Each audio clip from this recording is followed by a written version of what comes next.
خوش آمدید، میں ہوں انیس فاروقی. پروگرام دیکھ رہے ہیں پرائم ٹائم ود انیس فاروقی، اور آج ہم بات کریں گے خیسور واقعے پہ. مختلف تاثرات ٹیلی ویژن پہ دیکھنے کو ملے، خاص طور پہ جب ایک نجی ٹیلی ویژن کے اینکرز کا دورہ سامنے آیا، اور اس کو ارینج کیا ISPR نے، inter services public relation department جو ہے ہماری فوج کا، عسکری اداروں کا. اور انہوں نے ان کو لے جا کر مبینہ طور پہ اس جگہ کا دورہ کرایا جہاں پہ یہ سارے واقعات ہوئے ہیں، لیکن اصل حقائق کیا ہیں اس پہ بات کریں گے. وہ خواتین جنہوں نے یہ الزام لگایا سچی ہیں کہ جھوٹی، آج اس پہ بات کریں گے. آنکھوں دیکھی اصل حقیقت کیا ہے. گل علیہ اسماعیل اور خواتین کا ایک وفد جاتا ہے وہاں پر، اور وہ ڈائریکٹ جا کے ان خواتین، متاثرہ خواتین سے ملتا ہے. کیا صورتحال رہی وہاں پہ یہ جانتے ہیں. طاہر اسلم گورا صاحب ہمیں جوائن کر رہے ہیں اسٹوڈیو میں، اور Gul Aliya Ismail. Welcome to the show. Thank you very much. شکریہ گل علیہ، آپ نے ہمیں جوائن کیا. ظاہر ہے مناظر جو ٹیلی ویژن پہ دکھتے ہیں لوگ اس پہ من و یقین بھی کر لیتے ہیں، اور پھر خاص طور پہ جب دو جید صحافی وہاں جاتے ہیں مائک لے کر، پشتون ٹوپی پہن کر، چادر لے کر، تو ایسا لگتا ہے کہ واقعی سچائی وہی ہے جو کہ جنرل آصف غفور، میجر جنرل آصف غفور صاحب کو انٹرویو جو حامد میر صاحب لے رہے ہیں وہ ہے. یہ خواتین جھوٹی ہیں، ان کے ساتھ کوئی بے حرمتی نہیں ہوئی. ان کے دلوں میں لگے ہوئے وہ سکارز، وہ خراشیں جو انہوں نے ایک پرچی پہ کھینچی ہوئی تھیں، وہ شاید ان آنکھوں نے نہیں دیکھ سکیں. آپ خواتین کا ایک وفد لے کر وہاں گئیں. میں چاہوں گا کہ تھوڑا سا آج ہمارے ناظرین کو کھل کے حقیقت پتہ چلے، کہ کیونکہ معاملہ ہے خاتون کا، معاملہ ہے خواتین کا، اور کئی متعدد خواتین کا ہے. اور ہماری جو ثقافت ہے، جو ہمارا کلچر ہے، اس میں یہ ایک عزت غیرت کا معاملہ ہوتا ہے. اس کو ہم ہلکا نہیں لے سکتے، لیکن لیا جا رہا ہے. آپ بتائیے کیا ہوتا. انیس صاحب، میرے خیال میں سب سے پہلے یہ مسئلہ عزت اور غیرت سے بڑھ کر یہ مسئلہ انسانی حقوق کا ہے، اور یہ ڈگنیٹی کا مسئلہ ہے ہر انسان کا. یہاں پر ہم لوگوں نے دیکھا کہ پہلے کس طرح سے طالبانائزیشن پروموٹ کی گئی. اس کو خود ہمارے ریاستی اداروں نے ایک بلیک ہول کی طرح رکھا اور چھوڑا گیا طالبانوں کو، جو کہ لوکل لوگوں کو، جنہوں نے بھتے بھی اکٹھے کیے، ایکسٹارشن منی بھی اکٹھے کیے، لوگوں کو قتل بھی کیا، اغوا بھی کیا، امن بھی خراب کیا. اس کے بعد انہی اداروں نے ملٹری آپریشنز کے نام پر جو نقصان کیا وہ بھی ہم نے دیکھا کہ گھر تباہ کیے گئے، مارکیٹیں تباہ کی گئی، لاکھوں لوگ جو ہیں وہ بے گھر کیے گئے. دنیا کی تاریخ میں، خاص کر ساؤتھ ایشیا کی تاریخ میں، اتنی بڑی لیول کے اوپر، اتنے بڑے لیول کے اوپر لوگ بے گھر نہیں ہوئے جتنا ان ملٹری آپریشنز کے نام پر لوگوں کو بے گھر کیا گیا، لوگ مسنگ ہو گئے. اس کے ساتھ ہم جتنا عرصے سے یہ تقریباً پچھلے 10-20 سال سے یہ کانفلکٹ چلا آ رہا ہے، اور تب سے ہم انسانی حقوق کے اوپر کام کرتے ہوئے ہم یہ جانتے تھے کہ یہاں پر ابیوز کے واقعات، جنسی زیادتی کے واقعات، چادر اور چار دیواری کی حرمتی کے واقعات ہو رہے ہیں. عورتوں کے ساتھ بھی ہوتے تھے، مردوں کے ساتھ بھی، اور بچوں کے ساتھ بھی. لیکن مسئلہ یہ تھا کہ کوئی، جن کے ساتھ یہ واقعات ہوتے تھے، کوئی آگے آنے کے لیے تیار نہیں تھا، کیونکہ ہمارے معاشرے میں اس طرح کی باتوں کے ساتھ بہت ایک ٹیبو جڑا ہوا ہوتا ہے، جس کی وجہ سے وکٹم آگے آنے سے ڈرتا ہے، گھبراتا ہے. میرے خیال میں یہ بہت ایک انقلابی قدم تھا کہ خیسور کی ایک عورت نے، ایک بچے نے پہلے، جس کا نام حیات خان تھا، پہلے اس نے بتایا ویڈیو میں کہ کس طرح سے جب 4 مہینے سے اس کے باپ اور بھائی کو لاپتہ کیا گیا ہے، گھر میں پیچھے صرف عورتیں ہیں، اور فوجی جو ہیں تو اس کے گھر آتے ہیں، چادر اور چار دیواری کی بے حرمتی کرتے ہیں. حیات خان نے بتایا کہ فوجی کہتے ہیں کہ ہمارے لیے چارپائی رکھو باہر، اس کے اوپر تکیہ ٹھیک کرو ہمارے لیے. اس کے بعد یہ بیان حیات خان کا جب یہ بیان آتا ہے تو پشتونوں کے اندر ظاہری بات ہے ان کو بہت ایک ریئیکشن ان کا آیا، وہ بہت غصہ ہوئے. اور سب سے پہلے ایک ڈیلیگیشن جس میں منظور پشتین خود بھی تھے، وہ وزیرستان چیغا ایک کسٹم ہے، وہ گئے وہاں پر. اور وہاں پر پھر اس کے بعد پھر ایک جو لوکل جرگہ ہوا، اس میں حیات کی والدہ خود آئی اور انہوں نے خود جرگے کو بیان دیا کہ میرے بیٹے نے جو بیان دیا ہے وہ بالکل سچ ہے. اسی طرح سے ہوتا آ رہا تھا. اور ہمیں یہ بھی بتایا کہ فوجی نے ان کو یہ بھی کہا کہ آپ کے گھر میں کیونکہ مرد نہیں ہے تو ہمارے پاس یہ شرعی حق ہے کہ ہم یہاں پر رات گزار سکیں.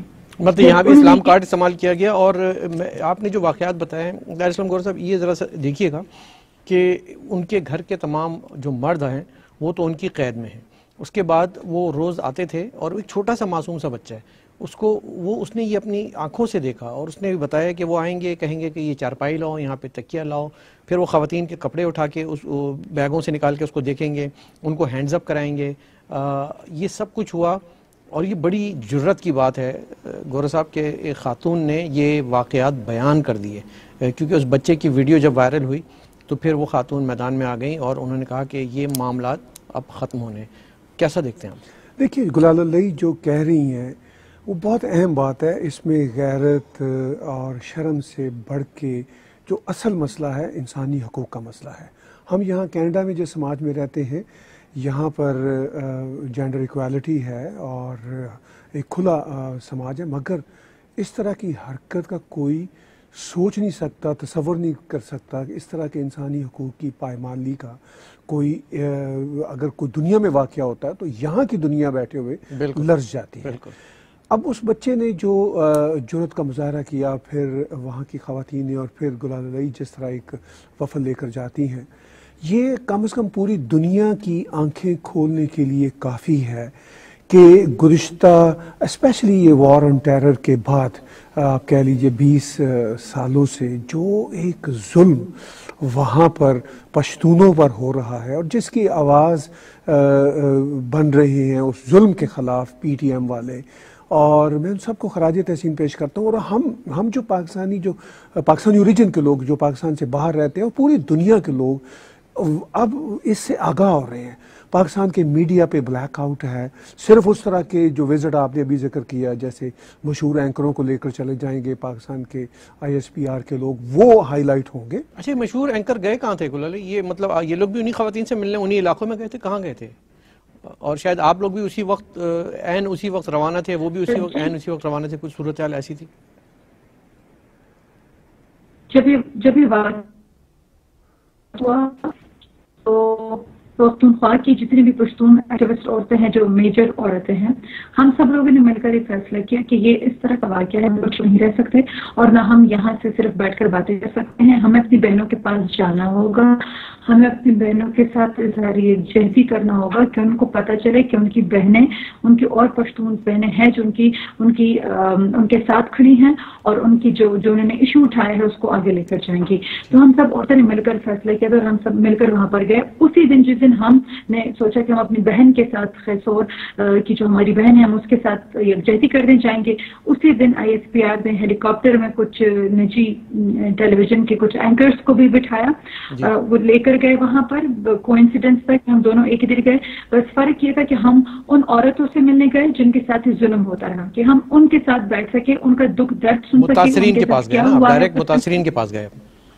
ہم عورتوں کے بالکل متاثرین کے پاس گئے اور جو جرنلسٹ تھے ہمارے تو وہ کیونکہ وہ فوج کے ہیلی کاپٹر میں گئے, سرکاری جرگے سے ملے جو کہ انہوں نے بنایا تھا اور کینٹ کے اندر بیٹھ کر انہوں نے کچھ خاص بریفنگ لی. ہمیں جو چیز پتہ چلی وہ تو جو ہمیں میر صاحب کو پتہ چلی وہ انہوں نے بتائی. ہمیں جو چیز پتہ چلی وہ یہ تھی کہ سب سے پہلے کہ جب ہم وزیرستان داخل ہو رہے تھے, شمالی وزیرستان, ہم نے یہ دیکھا کہ ایسا لگ رہا تھا کہ یہ کوئی مقبوضہ وزیرستان ہے جس کو ابھی فتح کیا گیا ہے. بے تحاشا فوجی ہم نے دیکھے, جو ہر گلی کے ہر نکڑ پر ہمیں فوجی کھڑا نظر آیا, ایون دکانوں کے سامنے چارپائیوں پر بھی بیٹھے ہوئے نظر آئے, بندوق تھانے ہوئے نظر آئے. بے تحاشا فوجی بختر بند گاڑیاں جس کو کہتے ہیں, بے تحاشا فوجی گاڑیاں, جیپیں ہم نے دیکھی بے تحاشا. اس کے علاوہ ہم نے یہ دیکھا کہ ہر چیز کے اوپر پاکستانی جھنڈا بنا ہوا ہے, کوئی سڑک کے اوپر پڑا ہے اس کے اوپر جھنڈا بنا ہے, کوئی بلڈنگ ہے جھنڈے مطلب جا بجا آپ کہہ رہیں گے پاکستان کے جھنڈے اس طرح سے لگائے گئے تھے کہ مطلب یہ ثابت کرنا تھا کہ یہ پاکستان کا علاقہ ہے, یا پھر یہ ثابت کرنا تھا کہ جب کوئی فوج کشی کی جاتی ہے اور کوئی علاقہ فتح کیا جاتا ہے تو پھر وہاں پہ جھنڈے لگائے جاتے ہیں کہ یہ علاقہ ہم نے فتح کر لیا ہے. شیر کے اوپر جو ہے پاؤں رکھ کے کھڑے ہوتے ہیں بندوق کے ساتھ اور جھنڈے پہ قلعے پہ جھنڈے لہرائے جاتے ہیں. ایسی صورتحال تھی. ایسا محسوس ہو رہا تھا ایسا محسوس ہو رہا تھا کہ ابھی نیا یہ علاقہ فتح ہوا ہے تو اس لیے ضروری ہے کہ لوگوں کو بتایا جائے کہ تم لوگ اب پاکستان کے ساتھ. تو مجھے سمجھ نہیں آتی کہ اگر ایک جگہ ایک علاقہ ہے پاکستان کا حصہ، اگر وہاں پر اسٹیٹ کی ریٹ بھی ہے تو وہاں پر کیوں آپ کو یہ بار بار بتانے کی ضرورت پڑتی ہے.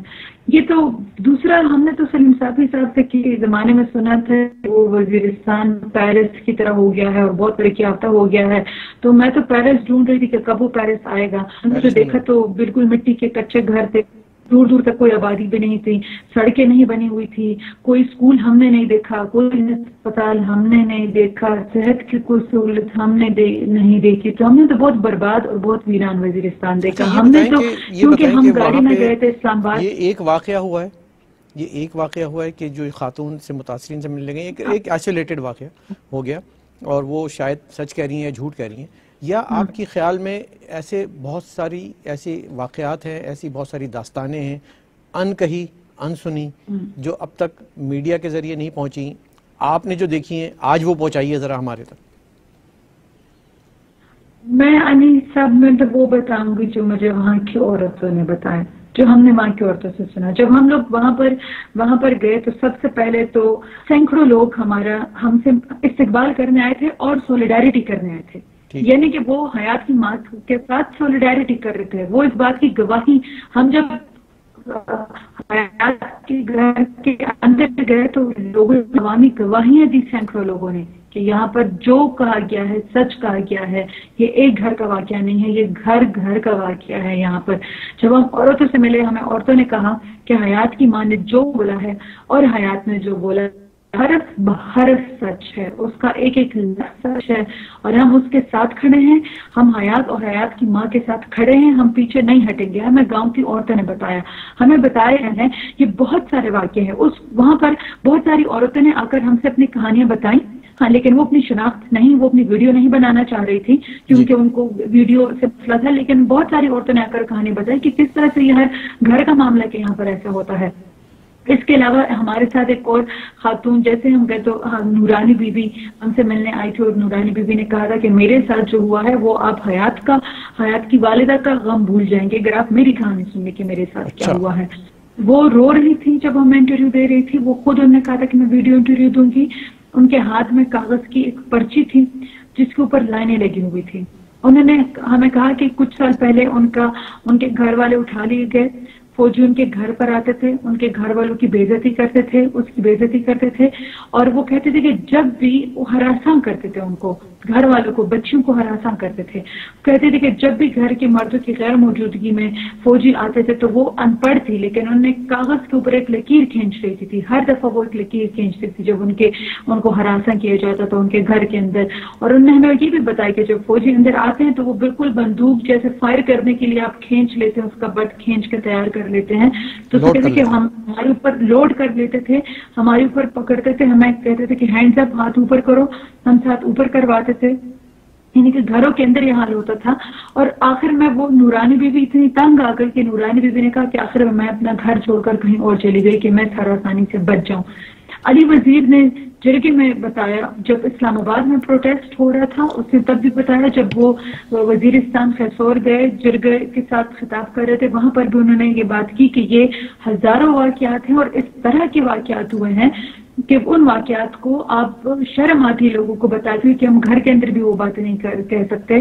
ہمیں وہاں پر عورتوں نے بتایا کہ یہاں سے لڑکیاں اٹھائی گئی ہیں جو کبھی واپس دوبارہ گھروں کو نہیں آئی. ہم نہیں جانتے کہ ان کو کیمپ لے کر جایا گیا ہے، ان کو کہاں پر لے کر جایا گیا ہے، ہم نہیں جانتے، لیکن یہاں سے لڑکیاں اٹھائی گئی ہیں. یہ ہمیں وہاں کی عورتوں نے بتایا کہ یہاں پر یہ ہو رہا ہے.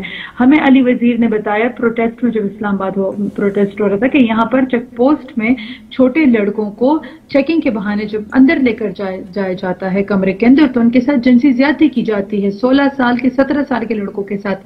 علی وزیر نے بتایا کہ کئی لڑکیاں جو خودکشی کر چکے ہیں اس بات کی وجہ سے.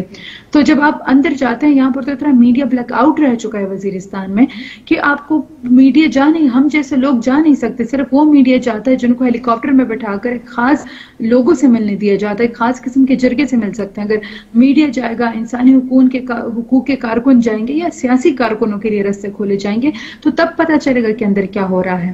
واپسی کے اوپر ہم چاہتے تھے کہ ہم بقا خیل کیمپ کے اوپر رکے، ہم چاہتے تھے کہ ہم اپنی بہنوں سے ملے جو کہ بقا خیل کیمپ کے اندر رہتی ہیں، ہم ان سے ملے، ان کا دکھ درد سنیں. ہم ان کے لیے اگر زیادہ نہیں کر سکتے تو ہم کم از کم اپنی بہنوں کے ساتھ بیٹھ کر سن تو سکتے ہیں کہ ان کے اوپر کیا گزر رہی ہے. ہم نے کوشش کی کہ ہم بقا خیل کیمپ جائیں، لیکن ہمیں نہیں جانے دیا گیا. وہاں پر بھی اس طرح سے کوئی فوجی کھڑے تھے، بالکل خندق کودی ہوئی تھی بقا خیل کیمپ کی انٹری کے اوپر. خندق کود کے کھڑے ہو کر بالکل بندوقیں تھانے کھڑے ہیں، اوپر کھڑے ہیں. میں نے تو ان سے پوچھا آپ کے اوپر کوئی حملہ ہونے والا ہے کیا اس کیمپ کے اوپر جو آپ لوگ اس طرح بندوقیں لے کر کھڑے ہیں؟ انہوں نے کہا نہیں، کوئی حملہ نہیں ہونے والا. مطلب جو ایک خوف کا احساس لوگوں کو دلایا جا رہا ہے نا، ہمیں اندر نہیں جانے دیا گیا. یہ تو انسانی مطلب کہ اب کوئی جیل خانہ تو نہیں تھا، کوئی کنسنٹریشن کیمپ تو نہیں تھا کہ آپ لوگوں کو ملنے نہیں دیتے. تو بالکل اچھا، یہ صورتحال آپ بتا رہی ہیں نا گل علی، میں گورا صاحب سے کو شامل کروں گا اس گفتگو میں کہ گورا صاحب یہ سمٹمز ہیں کہ جب آپ نے گھر کے اپنے اس علاقے کے اس گاؤں کے تمام مردوں کو اٹھا کے ایک ٹارچر سیل میں بند کیا ہوا ہے، اور اس کے بعد آپ کو معلوم ہے کہ اس گاؤں میں صرف خواتین اکیلی رہتی ہیں. ایک جوان جو کہ اپنے گھر کافی عرصے مہینوں نہیں جاتا، وہ سیکس ڈپرائیوڈ ہوتا ہے، جنسی طور پہ اس کی ایک خواہشات ہوتی ہیں اور وہ پوری کرنے کے لیے ذہنی طور پہ یا فزیکلی کہیں نہ کہیں سے اس کو نکالنا چاہتا ہے اس حسرت کو. تو آپ یہ سمجھتے ہیں کہ یہ ایک بہت بڑا المیہ ہے اس وقت، اور یہ ایک سائیکولوجیکل ایک سیکشول جو ہے وہ ایشو ہے اس وقت پاکستان کی فوج کے ساتھ؟ نہیں، دیکھیے، فوج پوری دنیا میں جہاں کہیں جائے گی اور اس طرح کے آئسولیٹڈ آپریشن کرے گی تو اس طرح کے نفسیاتی مسائل ہوں گے، مگر یہ ان کے مسائل ہیں، یہ کوئی ایکسکیوز تو ہے نہیں. اور یہ انتہائی شرم کی بات ہے کہ ریاست نے اس طرح کی فضا وہاں پر رکھی ہوئی ہے. وہاں پر واقعی کوئی دوسری جنگ عظیم تو نہیں ہو رہی، کوئی جنگ تو نہیں ہو رہی جی. اور اگر یہ فوجی فرض کیجئے ان میں سے کچھ اگر آس پاس کے علاقوں میں بھی رہتے ہوں اور تب بھی اگر ان کے ایسے ہی رویے ہیں اور ایسے ہی ہوں گے، میں یہ عرض کر رہا ہوں کہ یہ کسی قسم کا کوئی ایکسکیوز نہیں ہے. پہلی بات یہ ہے کہ ریاست پاکستان کو یہاں سے فوج کو اٹھانا چاہیے، اور جو لوگ اس وقت جیل خانوں میں انہوں نے معصوم لوگوں کو رکھا ہوا ہے، اور سبھی شہری معصوم ہیں وہاں کے، میں یہ نہیں کہہ رہا کہ جن کو رکھا ہوا ہے وہ معصوم ہیں، سبھی بیچارے جو ان کے ساتھ یہ ظلم و بربریت کا سلسلہ فی الفور بند ہونا چاہیے. اور کسی قسم کا ایکسکیوز اس طرح کی جو انسانی ضلالت ہے اس کو پروو کرنے کے لیے ہم نہیں مان سکتے. میں تو یہ کہتا ہوں کہ بھائی آپ کو اگر اتنی ڈیسپریشن ہے تو ان جوانوں کو جلدی جلدی گھر بھیجا کریں، اپنے گھروں میں جائیں، اپنے گاؤں میں جائیں اور جا کے وہاں اپنے گھر والوں کو ہینڈز اپ کرائیں، نہ کہ معصوم خواتین کو کرا دیں. میں یہ نہیں سمجھتا کہ یہ تو درندے ویسے ہی بن چکے ہوئے ہیں بدقسمتی سے، لیٹ می سے اٹ ویری کلیئرلی. اور یہ آپریشن اور جس طرح کی جو پریزنس پاکستان آرمی نے وہاں پر رکھی ہوئی ہے، یہ مکمل طور پر گورا صاحب یہ کشمیر نہیں ہے، یہ کوئی پاکستان کی فوج نے دوسرے خطے کو قبضہ نہیں کیا ہوا، یہ آپ کا وہ وطن ہے جس کو قائد اعظم نے آپ کو دیا تھا. آپ ان پہ گنے لوڈ کر کے کھڑے ہوئے اور کہہ رہے ہیں کہ جو آپ خواتین ہیں وہ ہینڈز اپ کر دیں. یہ تو دنیا میں کوئی انسانیت نہیں ہوتی. گل علی انیس صاحب، یہ میرا نہیں خیال کہ کوئی اس جنسی محرومی کا مسئلہ ہے، یہ مسئلہ طاقت کا ہے. یہ جب آپ جنسی محرومی ہوتی ہے تو یہ محرومی کبھی آپ سے جو طاقتور ہوتے ہیں یہ آپ ان کے ساتھ کیوں اظہار نہیں کرتے؟ آپ جنسی زیادتی کبھی اپنے سے طاقتور کے ساتھ نہیں کرتے. یہ کیسی محرومی ہے جو صرف آپ سے کمزور کے اوپر ہی نکلتی ہے؟ جب آپ سے کمزور بنگالی خواتین کے ساتھ بھی تو کیا تھا نا انہوں نے. بنگالی خواتین تو حمود الرحمان کمیشن پڑھ لیں آپ کو پتہ چل جائے گا کہ کیا کیا تھا انہوں نے، اور ان کے سرکاری سرپرستی میں افسران کی سرپرستی میں کیا تھا، ان کی حوصلہ افزائی کے ساتھ کیا تھا. انیس صاحب، یہی رویہ بن چکا ہے، یہی ان کی روایت بن چکی ہے، اور میرا خیال ہے کہ پوری دنیا کو اب ان کو للکارنا چاہیے. یہ ایشو ہے، یہ جو ریاست کی فوج اور ریاست کی مشینری جو اپنے شہریوں کے ساتھ کر رہی ہے، I must say the whole world now should come forward and should stop them. جی. تو بالکل بنگلہ دیش میں آج بھی مجسمے بنے ہوئے ہیں جو جنسی زیادتی وہاں پر کی گئی تھی. اور مجھے تو جب سب سے پہلے حیات کا بیان آیا اور حیات کی والدہ کا بیان آیا تو ہمیں سب سے زیادہ دکھ تو ہمیں اس بات کا تھا کہ کیا یہ لوگ پرائے ہیں، کیا یہ اپنے نہیں ہیں؟ کیا اپنوں کے ساتھ آپ کیسے ایسے کر سکتے ہیں کہ اپنے لوگوں کے اوپر آپ بندوقیں تان کر ان کے گھروں میں داخل ہو رہے ہوں، وہاں پر عورتوں کو کہہ رہے ہو کہ میں غیر شادی شدہ ہوں تو میری لین میں سے مجھے لڑکیوں کے چہرے دکھاؤ کہ میں اپنے لیے کوئی لڑکی پسند کروں ہوں, میری لسٹ میں سے لڑکی پسند کرو.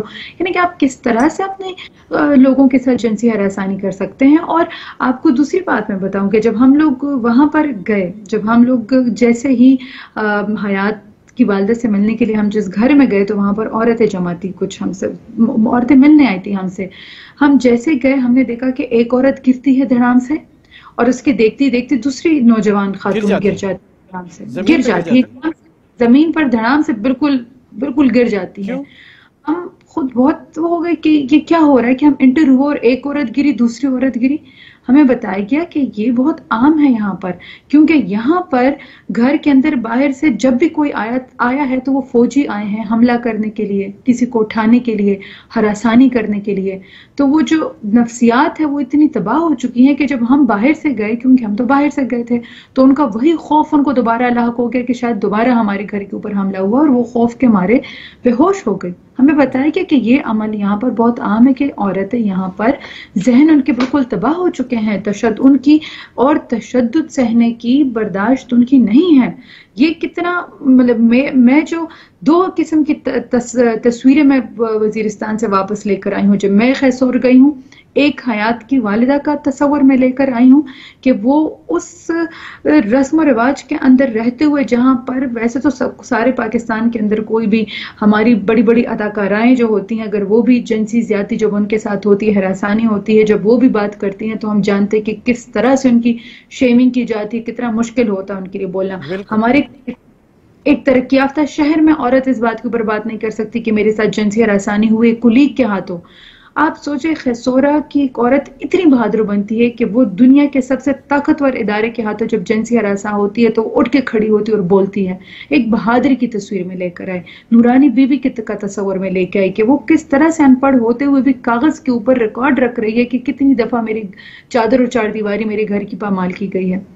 اور دوسرا جو میں تصور لے کے آئی ہوں وہ ان عورتوں کا جو میرے سامنے, میری آنکھوں کے سامنے 2 عورتیں ایک دم سے زمین کے اوپر ڈر کے مارے گری ہے, کیونکہ ان کا اور تشدد برداشت کرنے کی اور دہشت برداشت کرنے کی برداشت نہیں ہے, ان کے اندر ختم ہو چکی ہے. تو یہ 2 تصور میں لے کر آئی ہوں. اور اب میں سمجھتی ہوں کہ یہ واقعات اس بات کے اوپر نہیں ٹرخائے جا سکتے کہ آپ لش ایکٹیوسٹ جرنلسٹ کو ہیلی کاپٹر میں بٹھا کر ان کو کینٹ کا سفر کروائیں, اور ایک خاص سرکاری جرگہ جو کہ سپریم کورٹ اس کو غیر قانونی قرار دیے جا چکے ہیں, آپ ان سے صرف ملاقات کریں اور اس طرح کے واقعے کو جھوٹا ثابت کریں. بھائی حامد میر صاحب, آپ کی بات درست, حیات خان کی والدہ جھوٹی, آپ سچے, آپ بالکل سچے. میجر جنرل آصف غفور, آپ کی بات درست, آپ بھی سچے. ایک عورت نے جھوٹ بول دیا.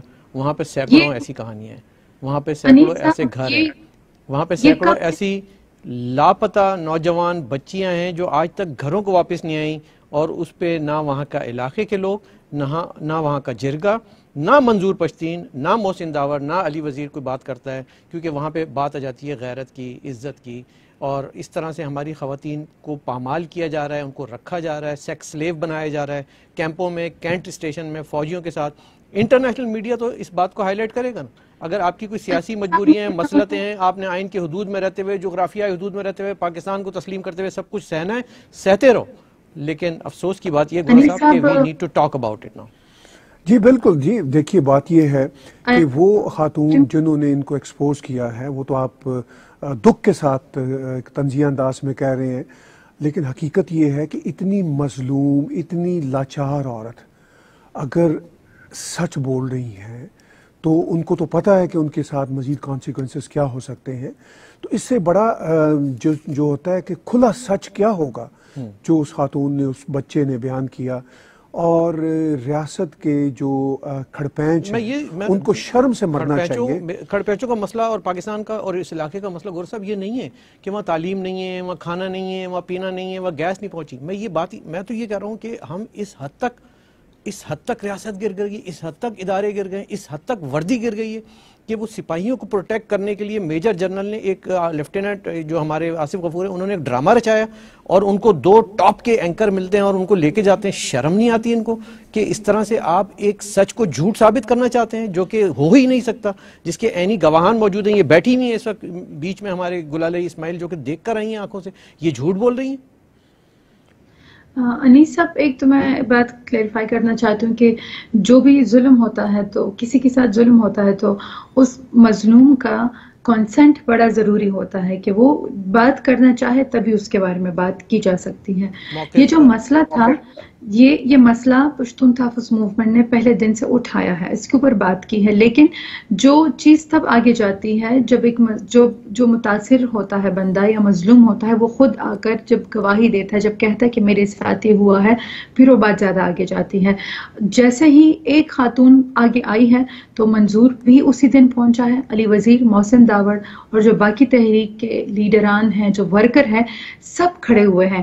میں نہیں سمجھتی کہ کسی ایک نے بھی، میں نے نہیں دیکھا، میں نے اپنے آنکھوں سے نہ گاؤں کے کسی بندے کا اور نہ اس تحریک کے ایک بندے کا کہ اس نے کہا کہ اوہ یہ تو ہماری غیرت کا مسئلہ بن گیا اور اب ہم اس کے اوپر بات نہیں کرتے کہ یہ تو، حالانکہ جو چیف آف جو غفور صاحب تھے انہوں نے اس کو غیرت کا معاملہ بنا کر دبانے کی کوشش کی اور کہا کہ آپ کیوں اپنی ماں بہنوں کو بیچ میں لا رہے ہیں. لیکن میں تو پروگریسونیس دیکھ کر حیران رہ گئی کہ گاؤں کے لوگ خود آ کر کہہ رہے ہیں کہ یہ مسئلہ یہاں پر ہے اور ہم اس مسئلے کے خلاف کھڑے ہیں. منظور پشتین سے جب بات ہوئی تھی، پچھلا انٹرویو دیکھ لیں آپ منظور پشتین کے ساتھ، میں نے ان سے سوال کیا تھا کہ میری نالج کے مطابق 600 سے زیادہ خواتین جو کہ ریکارڈ پہ ہیں غائب ہیں. تو انہوں نے کہا کہ انیس بھائی بالکل غائب ہوں گی اور ہمارے علم میں ہے، لیکن ہم اس پہ بات نہیں کرتے کیونکہ یہ بہت سینسیٹیو مسئلہ ہے، یہ بہت حساس مسئلہ ہے، یہ ہمارے کلچر ثقافت میں اس پہ اجازت نہیں دیتے ہم بات کرنے کی. سینسیٹیو اس لیے کہ جب تک کوئی عورت خود نہیں بولتی تو آپ وہ کسی کے بہاف پر نہیں بول سکتے. جب ایک عورت آتی ہے، اب ہم کیوں گئے وہاں پر؟ کیونکہ ہم کسی کے بہاف پر نہیں بول سکتے تھے. ہم ان کے ساتھ ملے ہیں، مل کر آئے ہیں، انہوں نے ہمیں کہی ہے باتیں، تو اب ہم بول سکتے ہیں کہ ہاں یہ چیزیں نہیں ہیں. ادارے تو ان کے بہاف پہ ان کو جھوٹا ثابت کر رہے ہیں. آپ کو سچ ثابت کرنے کے لیے کھڑا ہونا پڑے گا، آپ کی تنظیم کو کھڑا ہونا پڑے گا. میں سمجھتی ہوں کہ اداروں کا کام کسی کو جھوٹ اور سچ ثابت کرنے کی بجائے اداروں کا کام انصاف دینا ہے. اداروں کا کام انصاف کے رستے ہموار کرنا ہے لوگوں کے لیے. اداروں کا یہ کام بالکل بھی نہیں ہے کہ وہ کسی ایک خاص قسم کے جرگوں کو بٹھا کر جرنلسٹ کے ساتھ ملائے اور کہیں کہ جی یہ واقعہ جھوٹا ثابت ہو چکا ہے. آپ کیسے کسی مظلوم کی بات سنے بغیر کسی واقعے کو رد کر سکتے ہیں؟ اداروں کی ذمہ داری یہ بنتی ہے کہ جو فری اینڈ فیئر ٹرائل کا حق ہے، جو انصاف کا حق ہے، وہ ہر کسی کو انصاف کا حق دے اور انکوائری بٹھائے، اس کے اوپر ایک انڈیپینڈنٹ کمیشن بنائے اور وہ انڈیپینڈنٹ کمیشن تحقیقات کرے اور جو لوگ اس کے اندر انوالو ہیں، اگر کوئی انوالو پایا جاتا ہے تو ان لوگوں کو سزا دی جائے. میرے خیال میں یہ طریقہ، یہ بڑا آسان تھا گلالے. آپ ادارہ جو ہے ڈپارٹمنٹل انکوائری کر کے ان صوبیداروں کو، اہلکاروں کو، میجروں کو، کیپٹنوں کو، ایون یہ کہ کرنل تک کے لیول کے وہاں پہ شکایتیں ملی ہیں، ان کی سرزنش کر دیتے، ان کو سزا دے دیتے، بات ختم ہو جاتی. آپ تو مطلب اتنے ہٹ دھرم ہیں کہ آپ ہیلی کاپٹروں میں اینکروں کو لے جا کے پاکستان کی 20 کروڑ عوام کو یہ ذہن میں بٹھانا چاہتے ہیں کہ یہ کچھ نہیں ہے بھائی، پرانی بات ہے، جھوٹ ہے، فکر نہیں کریں، ایوری تھنگ از گڈ، غیرت کا مسئلہ ہے، ڈونٹ وری اباؤٹ اٹ. لیکن ایسا ہے نہیں، یہ دبے گی نہیں، اس کو دبنے نہیں دیا جائے گا. نہ آپ دبنے دیں گی، نہ طاہر اسلم گورا صاحب دبنے دیں گے، نہ میں دبنے دوں گا. اس کو اس وقت تک لے کے چلیں گے جب تک کہ سچائی کو اور جو انصاف ہے وہ پورا نہیں مل جاتا. حیات خان کی والدہ کو، ان کے گھر کے مردوں کو واپس نہیں بھیجا جاتا اور ان عہدیداروں کو سسپینڈ کر کے تعدیبی کارروائی نہیں کی جاتی. گورا صاحب، میں نہیں خیال سمجھتا کہ اب یہ اس کو یہاں پہ چھوڑ دینا جو ہے نا مناسب رہے گا. دیکھیے، پی ٹی ایم کی لیڈرشپ کا میں آج ہی بیان دیکھ رہا تھا منظور پشتین کا. انہوں نے بہت واضح طور پر کہا کہ اگر ریاست ٹارچر اور ظلم کا رستہ نہیں ختم کرتی تو پھر انسانی حقوق اور پشتونوں کے حقوق کے لیے جو پشتونوں کی ملینز تعداد آلریڈی باہر آ چکی ہے وہ اور آگے بڑھے گی اور اپنے حقوق کے لیے وہ ریاستی نظام کے اندر رہتے ہوئے جو ریاست کا آئین ان کو فراہم کر رہا ہے انسانی حقوق، وہ اس کی ڈیمانڈ کریں گے. اور اس سلسلے میں ان کا پیغام اور گلال علی اور ان کے سب جو قریبی ساتھی ہیں وہ بڑے واضح ہیں. یہ سب امن پسند لوگ ہیں، مگر ان کے ساتھ امن کے ساتھ بات نہیں ہو رہی، ان کے ساتھ بات ٹارچر کے ساتھ، ان کو اغوا کرنے کے ساتھ، ان کے ساتھ بات ظلم کی زبان میں ہو رہی ہے. تو وہ قتیل شفائی مرحوم کا ایک شعر مجھے یاد آ رہا ہے، قتیل اس سا منافق کوئی کیا ہوگا جو ظلم تو سہتا ہے بغاوت نہیں کرتا.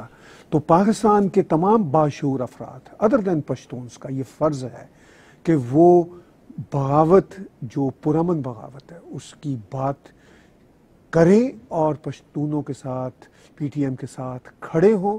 اور یہ جو ظلم کی ایک داستان آج آپ انیس فاروقی صاحب اور گلال علائی ہائی لائٹ کر رہے ہیں، یہ ظلم کی ایک داستان لاکھوں داستانوں کا ایک مثال ہے. جی اس کو روکنا ہوگا. لیکن یہ سامنے آیا، بڑی ایک انکشاف ہے. یہ چیز سامنے آئی، یہ دبی ہوئی تھی گلال علی، یہ چیزیں تو چھپی ہوئی تھیں. اس کو تو، اور ہمیں نہیں معلوم یہ کب سے یہ سلسلہ چل رہا ہے، ہمیں نہیں معلوم کہ کس اور قوم کے ساتھ ہوا ہے. ہمیں یہ معلوم ہے، میرا تعلق کراچی سے، مجھے معلوم ہے کراچی میں کس طرح سے دیواریں، سیڑھی لگا کے دیواریں کودی گئی ہیں، اندر گئے ہیں، چار دیواری کا انہوں نے کو پامال کیا ہے، لوگوں کو اٹھایا ہے. لیکن چونکہ وہ ایک شہر ہے، وہاں پہ سی سی ٹی وی کیمرے بھی لگے ہوئے ہیں، لوگوں کے پاس موبائل فون بھی ہیں، وہ فوراً پکڑے جاتے ہیں، ان کی باتیں سامنے آ جاتی ہیں. لیکن گاؤں دیہات میں، ریموٹ ایریاز میں جہاں آپ کو جانا، ٹرانسپورٹیشن نہیں ہے، انٹرنیٹ نہیں ہے، وہاں پہ یہ باتیں کب سے چل رہی ہوں گی. آخر کے چند سیکنڈ ہے، اگر آپ کچھ کہنا چاہیں تو پھر ہم اپنے اگلے سیگمنٹ کی طرف جائیں گے. کیونکہ صورتحال یہ ہے کہ کراچی میں مومن خان مومن ہمارے ایک لیفٹسٹ بڑے سرخے ہوا کرتے تھے ہیں، اور ان کو بیچارے کینسر کے مریض ہیں. ان کو ایجنسیوں، انہوں نے ان کے بیٹے سمیت الگ صبح جو ہے وہ گرفتار کر کے لے گئے ہیں. جرم کوئی بھی نہیں ہے ان کا، لیکن ان کے نہ وارنٹ تھے، بس ان کو سادہ لباس میں آئے اور لے کے چلے گئے. اور اس پہ بھی ہم بات کریں گے. لیکن بہرحال آخری چند منٹ ہیں، اگر آپ کچھ کہہ سکیں تو پھر میں اگلے سیگمنٹ کی طرف جاؤں. آج پشتون تحفظ موومنٹ کو پورا 1 سال ہونے والا ہے. جی. 1 فروری کو اسلام آباد میں سٹ ان شروع ہوا تھا. یہاں سے اس تحریک کی، اس سے پہلے ایک لانگ مارچ ہوا اور اسلام آباد سٹ ان کے اوپر وہ لانگ مارچ آ کر ختم ہوتا ہے. 1 سال سے پشتون اپنی زندگی کے حق کے لیے عدم تشدد کے رستے کے اوپر اپنی زندگی کا حق مانگ رہے ہیں. سال پورا ہونے کو ہے، لیکن ہم نے دیکھا کہ ریاست کی طرف سے جبر کا جو سلسلہ ہے، وہ یہ پشتونوں کے انسانی حق کی جو آواز اٹھا رہے ہیں ان کے اوپر جبر کا سلسلہ ختم نہیں ہو رہا. آج ہی کوئٹہ میں لورا لائی کے واقعے پر جو احتجاج کے لیے لوگ بیٹھے تھے، ان کے اوپر آنسو گیس پھینکا گیا، ان کے اوپر لاٹھی چارج کیا گیا، وہاں سے 6 لوگ گرفتار کیے گئے. اس سے پہلے کراچی میں جو لوگ پروٹیسٹ کر رہے تھے ان کے اوپر ظلم کیا گیا، ان کا سامان سارا چھینا گیا. اس سے پہلے وہاں پر ایکٹیوسٹ جیسے عالم زیب محسود تھا، دوسرے لوگوں کو وہاں سے اٹھایا گیا، ان کے اوپر دہشت گردی کے مقدمات بنا کر ان کو جیل میں ڈال دیا گیا ہے. اسی طرح سے میں اور حیات پریغال، ہم دونوں کو ایگزٹ کنٹرول لسٹ پر ڈالا جا چکا ہے، ہماری حرکت کے اوپر پابندی لگائی جا چکی ہے. تو ریاست کو جو اس وقت سوچنا ہوگا، اور میرے خیال میں کہ ریاست کو سوچنا ہوگا کہ اس طرح کے حربے استعمال کر کے وہ پشتونوں کے بیچ میں اور ریاست کے بیچ میں اور دوریاں پیدا نہ کریں. اس وقت ضرورت ہے کہ جو گریوینسز ہیں ان کو سمجھا جائے، جو مسائل ہیں ان کو سمجھا جائے، اور یہ مسائل حل کر کے اس قوم کو، اس پاکستان کے اندر رہنے والی قوموں کو ریکونسیلیشن کی طرف لے کر جایا جائے. اور یہ ریکونسیلیشن تب تک ممکن نہیں ہے جب تک حقائق، سچ سارے لوگوں کے سامنے لایا نہ جائے، ہم سب کو بتایا نہ جائے کہ جنگ کس کی تھی جو ہماری سرزمین پہ لڑی گئی، ہمارے ہزاروں نوجوان جو لاپتہ ہوئے وہ کہاں چلے گئے، وہ کن کے اوپر بیچے گئے، کیا وہ زندہ ہیں یا نہیں ہیں، ان کو انصاف کا حق دیا جائے، اور امن اور زندگی کا حق ہم سب کو دیا جائے. جی بالکل، بہت شکریہ. اور صورتحال یہ ناظرین کہ اس وقت جیسا کہ گورا صاحب نے کہا کہ بغاوت اب فرض ہوتی جا رہی ہے، کیونکہ آپ کی تمام ہی قومیتوں کو دیوار سے لگا دیا گیا ہے. جس قوم کا نام لیں، اگر آپ بلوچ قوم کا نام لیتے ہیں تو بلوچوں کے ساتھ جو ظلم روا رکھا گیا ہے، جس طرح سے ان کو ان کے وسائل سے، ذرائع سے محروم کیا گیا ہے، وہ ایک پوری ایک داستان ہے. جس طرح سے وہ اپنے حق کی لڑائی لڑ رہے ہیں، وہ ایک پوری ایک کہانی، ایک تاریخ رقم ہو رہی ہے. اب پشتون تحفظ موومنٹ نے جو ہائی لائٹ کیے تھے اپنے حقوق، گاؤں کے گاؤں مسمار کرنا اور ان کے لاپتہ آئی ڈی پیز، وہ کہانی بڑھ کے اب جنسی ہراساں تک جا پہنچی ہے، اور یہ بھی اب دیوار سے قوم لگا دی گئی ہے. اسی طرح شہر کراچی میں 1992 سے جو مظالم ہو رہے ہیں، جس طرح سے لوگوں کو لاپتہ کیا جا رہا ہے، آج کینسر کے ایک مریض مومن خان مومن، ایک فعال ترقی پسند انسان کو گھر سے اٹھا لیا گیا ہے اور ان کو بھی دیوار سے لگا دیا گیا ہے. بغاوت اب فرض ہوتی جا رہی ہے. آنے والے دنوں میں کچھ ایسا نہ ہو کہ جس کے بعد ریاست کو پچھتانا پڑے. اگلے سیگمنٹ میں ڈاکٹر ندیم احسان ہمیں لندن سے جوائن کریں گے لائیو. اس وقت آپ ہمیں فیس بک پہ دیکھ رہے ہیں، آپ کے کامنٹس ہم دیکھ رہے ہیں، اس پہ بھی بات کریں گے اگر وقت ملا. ہمارے ساتھ رہیے گا. We'll be right back Nadeem Ehsan کے ساتھ.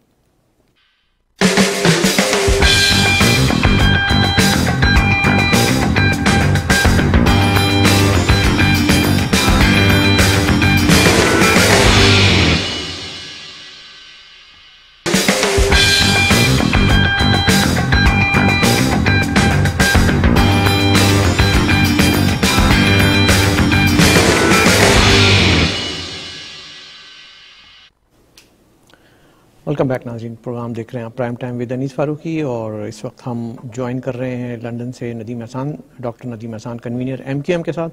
طاہر اسلم گورا صاحب اسٹوڈیو میں موجود ہیں اور اب ہم ان سے بھی بات کریں گے. مومن خان مومن صاحب،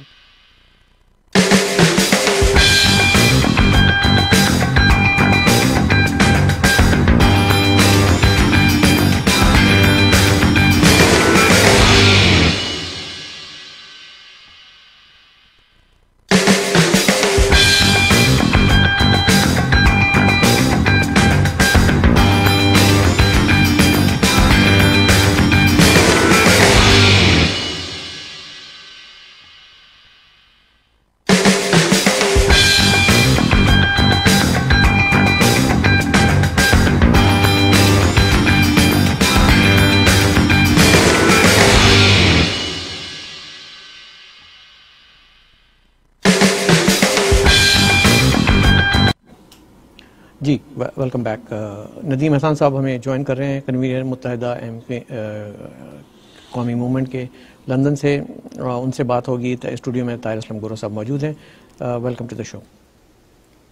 السلام علیکم. جی وعلیکم السلام. ندیم احسان صاحب، آپ اگر سیگمنٹ دیکھ رہے ہوں گے، اس میں ہم نے ذکر کیا تھا کہ ہمارے ایک بہت اچھے ترقی پسند لیفٹسٹ، ایک اچھے لکھاری، ایک سخن پرور انسان جو خود آج کل کینسر کے ٹریٹمنٹ سے بھی گزر رہے ہیں، ان کو اچانک سے سادہ لباس میں لوگوں نے اٹھا لیا ہے. کیا صورتحال ہے، کیا تفصیلات ہیں آپ کے؟ جی انیس بھائی، طاہر بھائی، آپ دونوں کو السلام علیکم، اور آپ کے توسط سے آپ کے تمام ناظرین کو سلام عرض کرتا ہوں. مومن خان مومن بھائی کو آج یعنی 30 اور 31 کی درمیانی شب پاکستان کے وقت مطابق صبح 4:30 سے 5 کے درمیان ان کو ان کی رہائش گاہ گلستان جوہر سے ان کے بیٹے سمیت، جوان سال بیٹے سمیت گرفتار کر لیا، اور ان کو گرفتار کرنے کے بعد لاپتہ کر دیا گیا ہے. اب صورتحال یہ ہے کہ انیس بھائی، مومن خان مومن بھائی ایک انلائٹنڈ ماڈریٹ فلاسفر، اور آپ کو یہ بھی بتا دوں کہ مومن خان مومن بھائی، آپ پاکستان بننے کے بعد اگر طلبہ سیاست کو دیکھیں گے تو حیدرآباد کا سب سے بڑا نام ہے طلبہ سیاست. بالکل. اور ان کے خیالات کسی سے پوشیدہ نہیں. مومن خان مومن بھائی نے کڑے وقت میں الطاف حسین بھائی کے ساتھ کھڑے ہونے کا اعلان کیا اور کھڑے رہے. جی. مومن بھائی کو ڈاکٹر صاحب کے ساتھ شہید وفا پروفیسر ڈاکٹر حسن ظفر عارف بھائی کو جب گرفتار کیا تھا، انہی دنوں میں مومن خان مومن بھائی کو بھی گرفتار کیا گیا تھا. جی. اور انہوں نے قید و بند کی صعوبتیں برداشت کی، مگر انہوں نے اپنے اصولوں کا سودا نہیں کیا. ہوا یہ کہ ظاہر ہے کہ اس عمر میں، جو کہ اس وقت ان کی عمر تقریباً 67 ایئرز ہے، اور قید و بند کی صعوبتیں، پھر ان کی بیماری، تو ہوا یہ کہ بعد میں ان کو یہ ڈائگنوز ہوا کہ ان کو کینسر ڈائگنوز ہوا. And he was admitted in SIUT، institute of urology and transplantation, جو ادیب رضوی صاحب کا ایک ادارہ ہے اور جو انٹرنیشنلی نون اور ویل ریپیوٹیڈ ادارہ ہے. وہاں ان کا علاج چل رہا تھا، اور گزشتہ کافی عرصے سے جو ہے مومن بھائی اپنے صرف علاج پہ توجہ دے رہے تھے، اور ان کی تمام ایکٹیویٹیز جو ہیں وہ بالکل ختم. مطلب سیاسی طور پہ تو فعال نہیں تھے وہ؟ بالکل غیر فعال جس کو کہہ لیں. جی. اور وہ گھر سے ہاسپٹل اور ہاسپٹل سے گھر، اور مکمل ریسٹ اور دوائیاں اور علاج ان کا، اس کے علاوہ ان کا کچھ نہیں تھا. اچھا، اب ہوا یہ کہ پچھلے دنوں ان کی پیشی بھی تھی کورٹ میں. وہ کورٹ میں گئے تو وہاں وہ کولیپس کر گئے، بے ہوش ہو گئے، اور ان کو بڑی مشکلوں سے پھر ان کو ریوائیو کیا گیا، اور اس کے بعد پھر دوبارہ ان کو ہاسپٹل لے جایا. بڑی عجیب بات ہے. اس وقت اس سے پچھلے سیگمنٹ اگر آپ دیکھ رہے ہو ندیم صاحب، تو ہم نے بات کی تھی گلالئی کے ساتھ، اور اس میں بتایا کہ وہاں پہ کس طرح کمزور خواتین کے ساتھ ریاست نے رویہ اختیار رکھا ہوا ہے، ان کے ساتھ مظالم، جنسی ہراساں. ایک طاقتور نے، طاقتیں تمہاری ہیں اور خدا ہمارا ہے، طاقتور نے ایک خواتین کے ساتھ جو ہے نا گاؤں میں مظالم رکھے ہوئے ہیں. طاقتور نے ایک کینسر کے پیشنٹ تک کو نہیں بخشا. کیا چاہتے ہیں طاہر اسلم گورا صاحب؟ یہ آپ ایک ترقی پسند رہنما، ایک بزرگ رہنما، معمر شخصیت، ایک کینسر کے مریض، ان کے ساتھ ہماری ریاست کا یہ رویہ، یہ چاہتے کیا ہیں آخر؟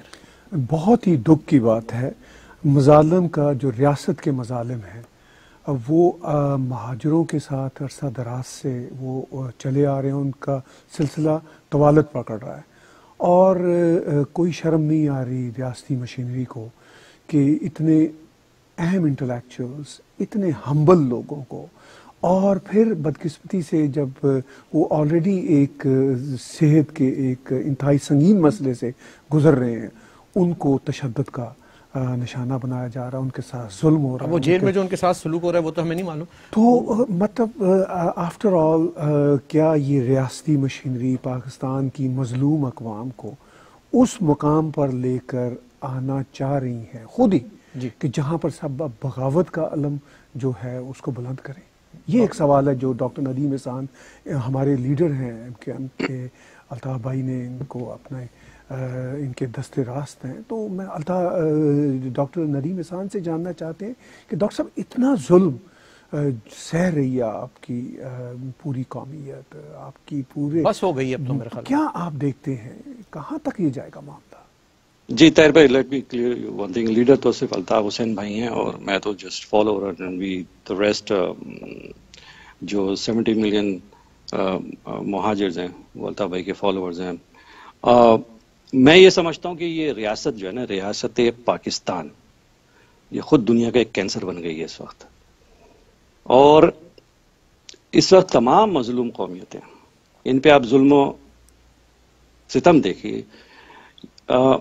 گلالئی صاحبہ کی گفتگو میں سن رہا تھا، میں 100% تو نہیں سن پایا، مگر یہ کہ 80% میں صرف اگر آپ کی اجازت سے 2 پوائنٹس یا 3 پوائنٹس بریفلی اس کو کہہ کے پھر میں مومن بھائی طرف آنا چاہوں گا، اور جو ضرور فوج اور ISI جو کر رہی ہے کراچی میں اور سندھ کے شہری علاقوں میں مہاجروں کے ساتھ، الطاف بھائی کے چاہنے والوں کے ساتھ اور MKM کے ساتھ، اس کی طرف میں آؤں گا۔ میں صرف 2 پوائنٹس ہیں کہ دیکھیے، سب سے پہلے تو کنڈیمنیبل ایکٹ ہے وہ، ٹھیک ہے۔ خیسور کے واقعے کی طرف اشارہ ہے آپ کا؟ خیسور کا جو واقعہ ہے یہ تو دنیا کے سامنے آ گیا نا، ایک اس طرح کے پتہ نہیں کتنے واقعات ہوں گے جو یہ بدماش فوج جو کر رہی ہے۔ یہ ہائیلی کنڈیمنیبل ایکٹ ہے، الطاف بھائی نے اس کو کنڈیم کیا، اور نمبر 2 یہ کہ ہم مجھے تو لگتا ہے الطاف بھائی نے کنڈیم نہیں کیا، الطاف بھائی نے اسی نظام کو مردہ باد کہا تھا۔ جی ہاں، اور دوسرے کہ سولیڈیرٹی کے جو تمام مظلوم قومیتیں ہیں، مہاجر، پشتون، بلوچ اور دیگر مظلوم قومیتیں، الطاف بھائی نے ان کے ساتھ سولیڈیرٹی شو کی ہے۔ اب سوال ایک بالکل سادہ سا ہے کہ بھائی ایک واقعہ ہوا ہے، ایک کنڈیمنیبل ایکٹ ہے، ایک دل خراش واقعہ ہے، جو جس کے اوپر بیتی ہے، تم نے اس سے جا کے تو پوچھا نہیں، اور تم ہیلی کاپٹروں میں بٹھا کے سب بھرتی گئی۔ یہ حامد میر کو میں یہ کہنا چاہوں گا اور اس سے پوچھنا چاہوں گا، اس سے 2 سوال ہیں۔ پہلا سوال یہ کہ یہ شخص یہ بتا دے کہ اس کے والد کا مرڈر کس نے کیا تھا، وارث میر صاحب کا۔ سوال نمبر 1، حامد میر صاحب، آپ کے والد کا قتل کس نے کیا؟ اس کا جواب ندیم احسان صاحب کو دیجیے۔ اس میں اتنی کرنا اور یہ بہت بڑا صحافی بنتا ہے نا، تو یہ بتا دے کہ اس کے والد صاحب کا قتل کس نے کیا تھا۔ ٹھیک ہے۔ نمبر 2 یہ شخص یہ بتا دے کہ اس کو گولیاں جو اس کے بھائی عامر میر نے کہا تھا کہ اس کو گولیاں جو ISI نے ماری، یہ کھڑے ہو کے بولے گا اس غفورے کو، آصف غفور کو، ہیلی کاپٹر میں بیٹھتے وقت کہ تمہاری ISI نے مجھے جو ہے گولیاں ماری تھی؟ یہ بولے گا؟ اس کے اوپر اس میں اتنی کرج؟ یہ دراصل طاہر بھائی، انیس بھائی، یہ خاکی گوئبلز ہیں، یہ گوئبلز آج کے دور کے یہ خاکی گوئبلز ہیں، یہ سچ نہیں کریں گے۔ اور دوسری ایک بات میں آپ کو اور کہنا چاہوں گا کہ بھائی ایک دلخراش واقعہ ہوا، تم میں اتنی مورل، ایتھیکل، جرنلسٹ کریج ہونی چاہیے تھی کہ تم جس علاقے میں جا رہے ہو اور جس خاتون پہ، جس خاندان پہ بیتی ہے، تم ہیلی کاپٹر میں بٹھا کے، جو یہ سب ہر گلی میں گھستی ہے نا کراچی کے، اور انٹرویو لیتی ہیں کہ بھائی آپ کو کس کو ووٹ دیں گے، ان کو جواب ملتا ہے الطاف بھائی کو ووٹ دیں گے، بولتے ہیں نہیں الطاف بھائی نے تو یہ کر دیا، اب آپ کس کو ووٹ دیں گے، بولے نہیں ووٹ تو ہم الطاف بھائی کو دیں گے۔ تو یہ ہر گلی میں گھومتی پھرتی ہیں، انٹرویوز لیتی، بھائی ایک خاتون کے ساتھ وہ شکایت کر رہی ہیں، ان کے ساتھ ظلم ہوا ہے، ان کے ساتھ مطلب الفاظ میں بیان نہیں کیا جا سکتا طاہر بھائی. ایسا دنیا میں کہیں نہیں ہوتا, ایسا دنیا میں کہیں نہیں ہوتا ندیم صاحب. آپ نارمز ہیں نا, آپ اسلامک جمہوریہ کنٹری بنتے ہیں نا, آپ لے جاتے ہیں نا اپنے خاتون اینکرز کو اور بولتے ہیں ان خاتون سے انٹرویو کر لیں. جی بالکل. تم مردوں کو لے جا کے بولتے ہو کہ یہ اسلامی معاشرہ ہے اور جناب فلانا جرگہ ہے اور دھماکہ جرگہ ہے. کس جرگے کی تم بات کر رہے ہو؟ انہوں نے یہ یا تو انہوں نے اپنے علاقوں کو مفتوحہ علاقہ سمجھا ہے یا انہوں نے اپنے علاقوں کو مقبوضہ علاقہ سمجھا ہے. اس کے علاوہ کچھ نہیں. انہوں نے پوری صافی برادری, یہ کون سی جنرل, یہ 71 میں بھی یہی سیم صورتحال تھی نا, سیم صورتحال تھی 71 میں کہ یہ اپنے پسند کے جرنلسٹ لے کے جاتے تھے اور وہ سب اچھا کی رپورٹ دیتے تھے. ریکارڈ اٹھا کے دیکھ لیجئے نا, اس مملکت خدا داد کے جو 2 لخت ہوا ہے 16 دسمبر 71 کو, 17 دسمبر کے اخبارات کہہ رہے ہیں کہ پاکستان جیت رہا ہے. جی اس قوم کے ساتھ تو المیہ یہ ہے نا کہ اس فوج کے ساتھ, قوم کو تو میں نہیں کہوں گا معذرت کے ساتھ, اس فوج کے ساتھ, اس اسٹیبلشمنٹ کے ساتھ. لیکن ڈاکٹر صاحب جنگیں تو جیتتی ہارتے رہتے ہیں, چلیں جنگیں تو جیتتے ہارتے رہتے ہیں, لیکن وہ جو بنگالی خواتین کی ساڑیاں کھینچنا, یہ جو خیسور میں جا کے ہراساں کرنا, ہینڈز اپ کرانا, یہ کون سا انصاف؟ Let me finish my point. ان کے ساتھ المیہ یہ ہے, ان کی سوچ یہ اسٹیبلشمنٹ کہ انہوں نے کھیل کو جہاد سمجھا اور جہاد کو کھیل سمجھا ہے ان بے غیرتوں نے. بالکل صحیح. اور یہ اگر یہ بول رہے ہیں نا کہ ہم نے نہیں کیا, تو پھر جو آپ نے سوال اٹھایا تھا نا وہ بالکل جائز سوال تھا کہ بھائی تم نکالو نا حمود الرحمان کمیشن رپورٹ کہ تم نے وہاں پر کیا کیا ہے. اور اگر تمہیں یقین ہے تو یہ سارے جتنے اینکرز کو انہی ہیلی کاپٹر کے جہاز میں بٹھا کے لے جائیں, یہ بنگلہ دیش اور بنگلہ دیش کے میوزیم میں لے جائیں. پورا انہوں نے رکھا ہوا چیز کہ انہوں نے کیا ظلم و زیادتی کی ہے خواتین کے ساتھ. تو کمنگ بیک, تاریخ دہرائی جا رہی ہے. جی ہاں تاریخ. اب سارے مظلوم تو کوئی انہوں نے مطلب کیا سب جھوٹ بولیں گے, مہاجر بھی جھوٹ بول رہے ہیں, بلوچ بھی جھوٹ بول رہے ہیں, پشتون بھی جھوٹ بول رہے ہیں, بس صرف یہ ایک سچے ہیں پوری دنیا میں. پوری دنیا ان کو لان تان کر رہی ہے, ٹیررسٹ اسٹیٹ کے طور پہ ہی جانے جا رہے ہیں, اور یہ اپنے صحافیوں کو جو ہیلی کاپٹر میں سیر کرا رہے ہیں, ان ملاؤں کو, ان دہشت گردوں کو جو کہ انٹرنیشنلی وانٹڈ ہیں اور جو انٹرنیشنلی ایکلیمڈ ٹیررسٹ ہیں, جو یو این کی واچ لسٹ کیا وانٹڈ لسٹ میں, ان کو تم سیر کرا رہے ہو, ان کے آگے تم سجدے کر رہے ہو, ان کے ماتھے ہاتھ پیر چوم رہے ہو.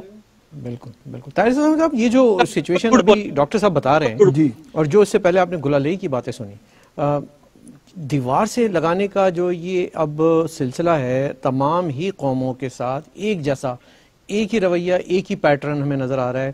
1971 سے لے کر آج 2019 آ گیا ہے, کوئی تبدیلی نہیں ہوئی.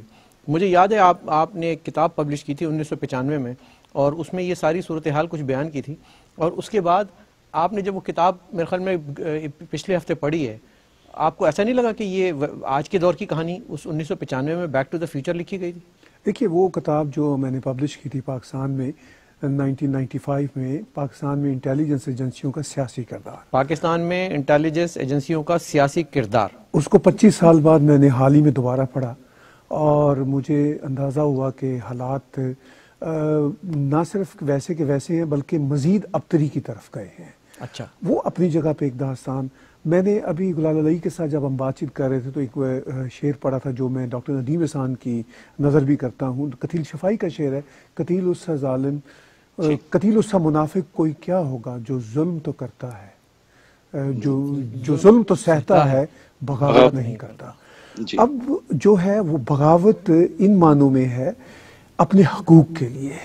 جو ظلم ہو رہا ہے پاکستان میں, دیکھیے جو ریاستی مشینری کا دعویٰ ہے کہ یہ چند لوگ ہیں جو ہمارے خلاف بول رہے ہیں, یہ کوئی پیڑ ہیں, ان کو یہ اندازہ ہونا چاہیے کہ 70 ملین مہاجر دیوار کے ساتھ لگے ہوئے ہیں.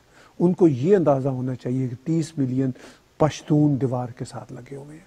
ان کو یہ اندازہ ہونا چاہیے کہ 12 ملین بلوچ دیوار کے ساتھ لگے ہوئے ہیں.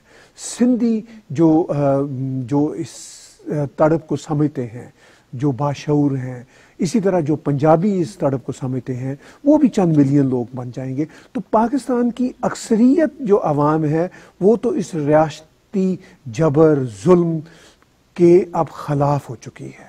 تو یہ جو ریاستی مشینری ہے یا تو اپنے رویے بدلے, یا تو اپنے آپ کو مہذب بنائے, بدقسمتی سے گراؤنڈ ریالٹی یہ ہے کہ یہ مہذب بنائے گی نہیں، چونکہ ریاستی مشینری جو ہے وہ فوج پر مشتمل ہے.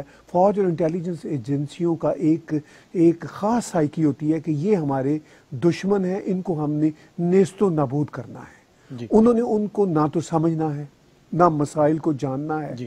تو انہوں نے تو یہی کرتے چلے آنا ہے، یہی کرتے چلے آئے ہیں، یہی کرتے رہیں گے.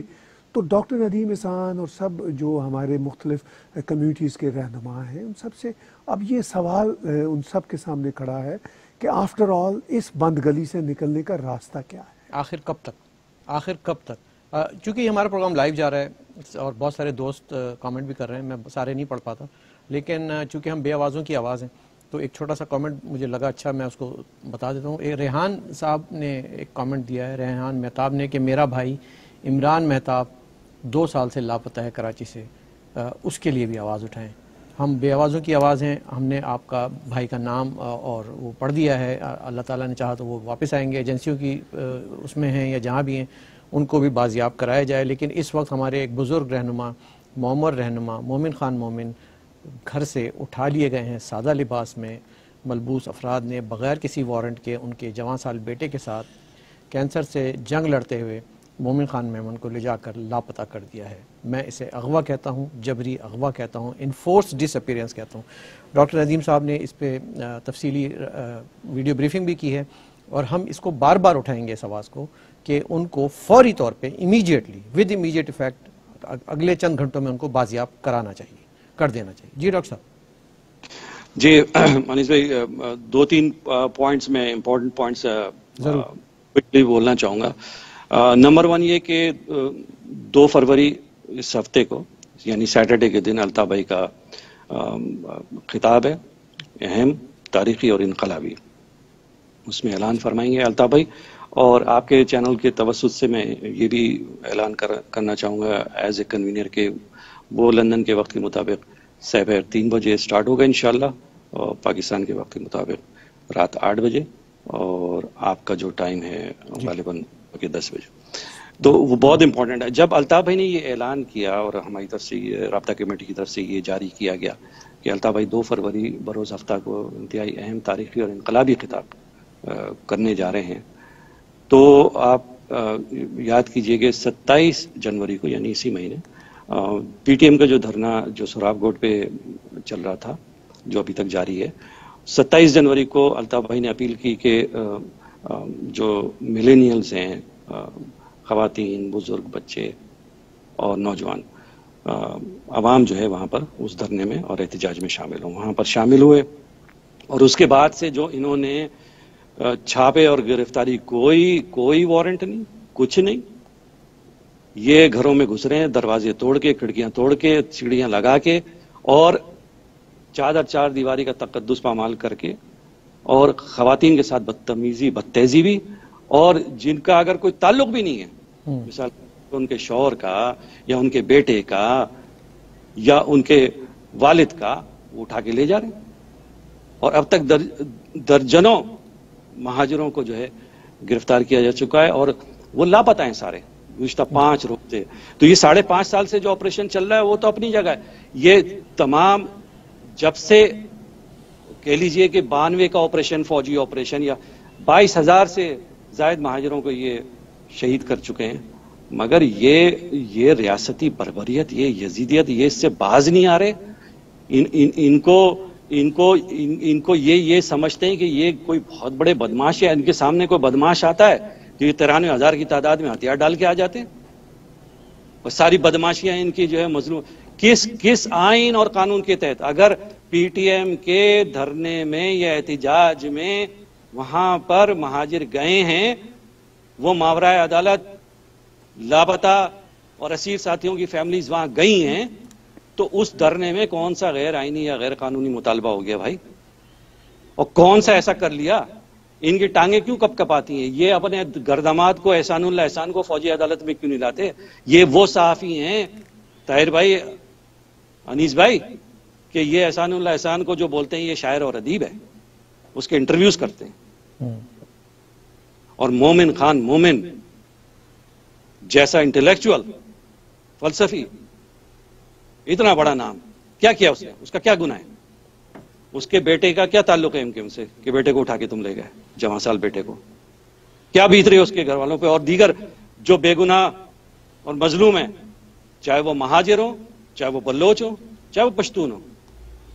یہ انہوں نے ایک بدماش ریاست قائم کر رکھی ہے، انہوں نے ایک گلڈا ریاست قائم کر رکھی ہے، ایک ٹیررسٹ اسٹیٹ ہے یہ پاکستان اس وقت۔ بالکل۔ اچھا طاہر اسلم گور صاحب، مجھے معلوم ہے کہ ڈاکٹر ندیم نے بھی ذکر کیا ہے 2 فروری کا جو خطاب ہے الطاف حسین صاحب کا، اور مجھے معلوم ہے کہ ندیم صاحب اس کی پہ پوری تفصیلات ہمیں نہیں بتائیں گے، لیکن میرے جو ذرائع کہتے ہیں کہ یہ معمول کا خطاب نہیں ہوگا۔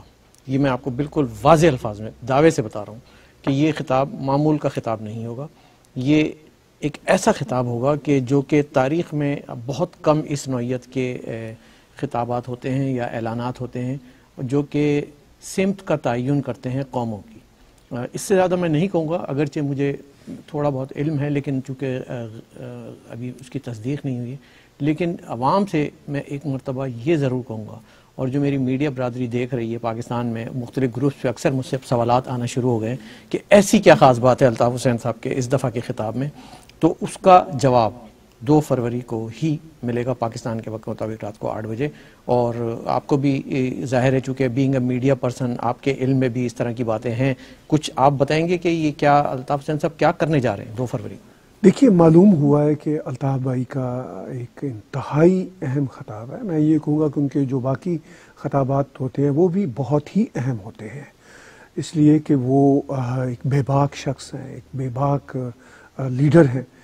تو لیکن اس بار جو ہمیں ایک طرح سے ہنٹ مل رہے ہیں، انکنفرم آف کورس، کہ شاید اس میں کچھ اور کھل کے باتیں وہ کریں گے۔ ویسے تو وہ ہمیشہ کھل کے باتیں کرنے والے ہیں، جو میں نے اشارہ دیا نا کہ وہ ایک واضح سمت کا تعین یا آنے والے دنوں میں قوموں کے مستقبل میں اس طرح کے خطابات اور اعلانات جو ہیں بڑے اہم ہوتے ہیں، تو شاید اس کی یہ وجہ ہے کہ اس کو دیکھنا بہت ضروری ہے کہ تاریخ کے اس اہم مقام پر الطاف حسین صاحب کا یہ خطاب وقت کا دھارا موڑ دے گا۔ جی انیس بھائی، اور پھر یہ کہ آپ کی مدد سے ہم خاص طور پر کوشش بھرپور کریں گے کہ اس خطاب کو لائیو بھی ہم سوشل میڈیا پر لے کر آئیں، ٹیگ ٹی وی کے چینلز پر بھی، تاکہ بات زیادہ سے زیادہ آگے جائے۔ اور یہ میرا خیال ہے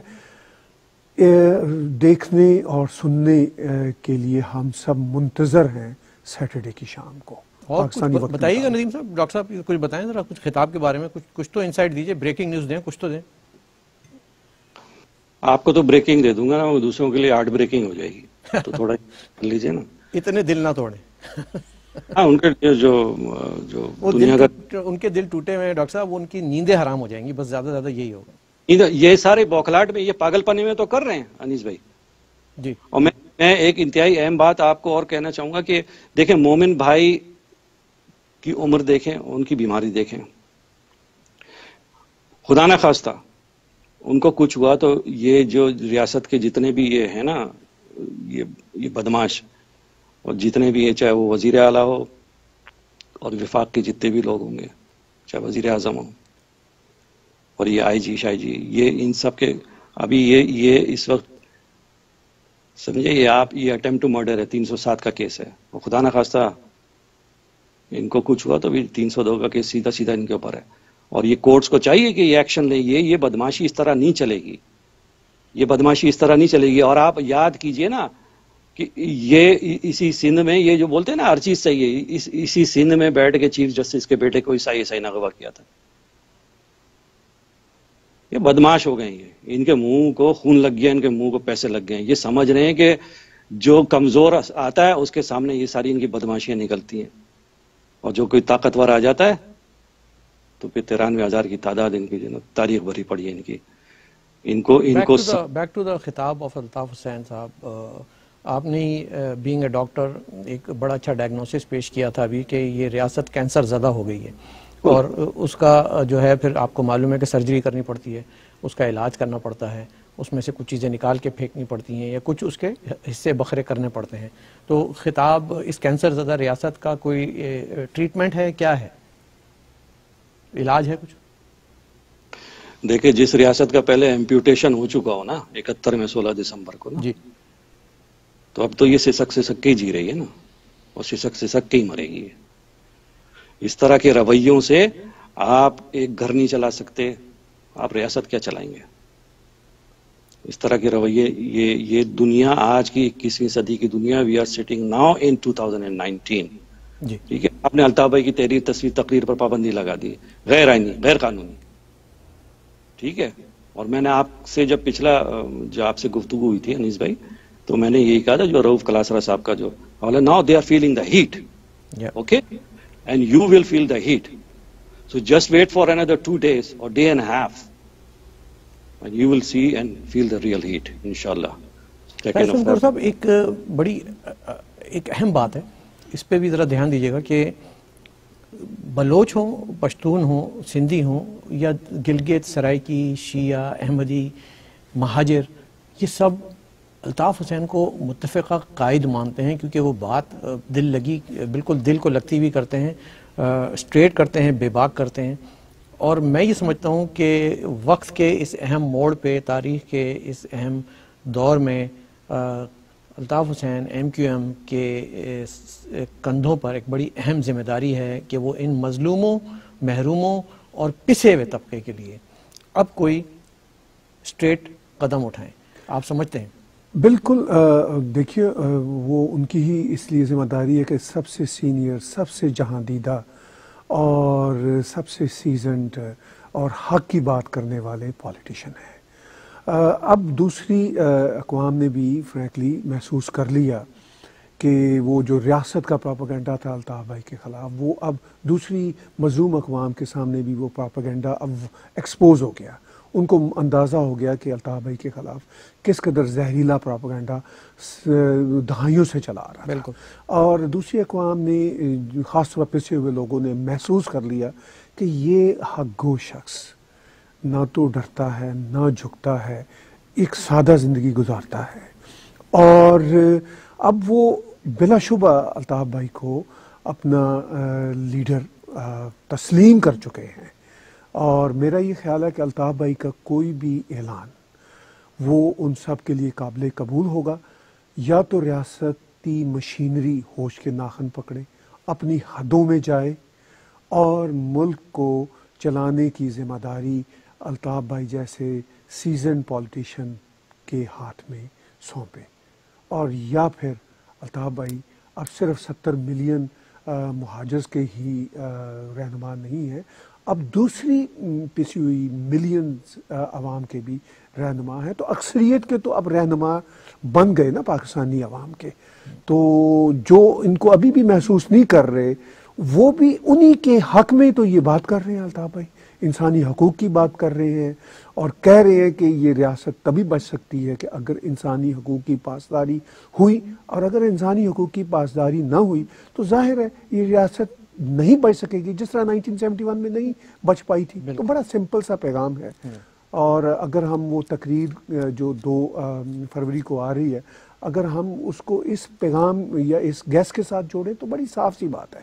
جی اصل میں جو حرف آخر بھی ہوتا ہے اور اس حد تک قوموں کو لے جایا گیا ہے، اس حد تک پریشرائز کر دیا گیا ہے، اس مقام پہ لا کے کھڑا کر دیا گیا ہے کہ یہ وہی الطاف حسین ہے جو ہمیشہ یہ کہتے ہیں کہ میرے پاس اس ملک کے مسائل کا حل موجود ہے، آپ ہم سے رابطہ کریں، ہم اس کو حل نکالیں گے. لیکن آج تک ان کی آواز پہ دھیان نہیں کسی نے دیا.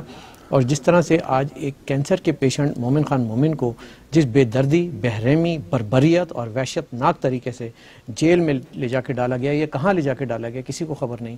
اور اگر ان کی جان کو کچھ ہوتا ہے تو اس سیاست پہ بقول ندیم احسان صاحب اور ہم بھی یہی کہتے ہیں کہ 302 کا قتل کا مقدمہ ہوگا اور یہ ذمہ داری یہ ان کے کندھوں پہ ہوگی.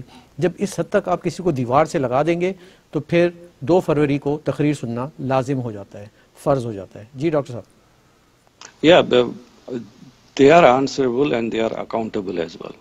یہ جو ریاستی ادارے ہیں اور اس کے افراد اور مشینری ہے. انیس بھائی، طاہر بھائی، میں ایک بات اور ضرور ایڈ کرنا چاہوں گا اس حوالے سے. جی آپ کو. جی وہ یہ ہے کہ دیکھیں ان کو یہ چھاپے گرفتاریاں اور لاپتہ کر رہے ہیں گزشتہ 5 دن سے، 27 کے بعد سے یہ پی ٹی ایم کے دھرنے میں جو شرکت ہوئی تھی، اور جو اس 5.5 سالہ آپریشن میں ہیں وہ ماورائے عدالت شہادتیں اور لاپتہ ساتھی اور اسیر ساتھی وہ اپنی جگہ موجود ہیں. انہوں نے یہ شدت، یہ گھبرا کے یہ پاگل ہو گئے ہیں، یہ گھبرا گئے. ان کو مومن خان مومن یا دیگر بے گناہ ان کے گھروں میں کودنے کا، ان کو چڑیاں لگا کے بدماشیاں کر کے کود رہے ہیں. ان کو اتنی معلومات ہے، یہ آج تک نہیں بتا سکے کہ علی رضا آبدی شہید کے قاتل کون ہے. یعنی اس کی فوٹیجز موجود ہیں، اس کی ویڈیو موجود ہے. یہ نہیں بتا سکے کہ جناب یہ اتنے 3 یا 4 جو کونسلٹ آفیسز ہیں، یہ ریڈ زون ایریا ہے علی رضا آبدی شہید کے گھر، اس کے اطراف کا علاقہ. نہ تم موٹر سائیکل کا نمبر بتا سکے، نہ تم کوئی خاکے جاری کر سکے. تم شروع میں کہتے رہے کہ کوئی ہمیں کوئی ثبوت نہیں ملا، اور یہ گھروں میں کود رہے ہیں، اٹھا رہے ہیں، ان کو سارے ثبوت مل رہے ہیں ان بے غیرتوں کو. کس بات کی، کیا گناہ کیا ہے بھائی؟ ہم نے اپنا ایک آئینی اور قانونی حق مانگا ہے، تم بدماشی کر رہے ہو. اگر میرا پیارا ماورائے عدالت شہید کیا گیا یا لاپتہ کیا گیا یا اسیر ہے بے گناہ، تو اس کے لیے میں آواز بھی نہ اٹھاؤں. اور ان کے اوپر بلکہ تم اس حد تک بدماشی پر آ گئے ہو انیس بھائی، طاہر بھائی، کہ یہ رینجرز، یہ پولیس، یہ دیگر ادارے ISI اور فوج، کہ انہوں نے مہاجروں کا جینا دوبر تو کیا ہے، پشتونوں کا، بلوچوں کا. ابھی ریسنٹلی آج کا واقعہ ہے کہ بھائی وہاں کوئٹہ پریس کلب کے سامنے بیٹھے ہوئے بلوچ خواتین جو ہے احتجاج کر رہی ہیں. وہاں پی ٹی ایم کا بھی دھرنا چل رہا، وہ بھی احتجاج کر رہے ہیں. انہوں نے آنسو گیس کی، شیلنگ کی، گرفتاریاں کی، مارا پیٹا.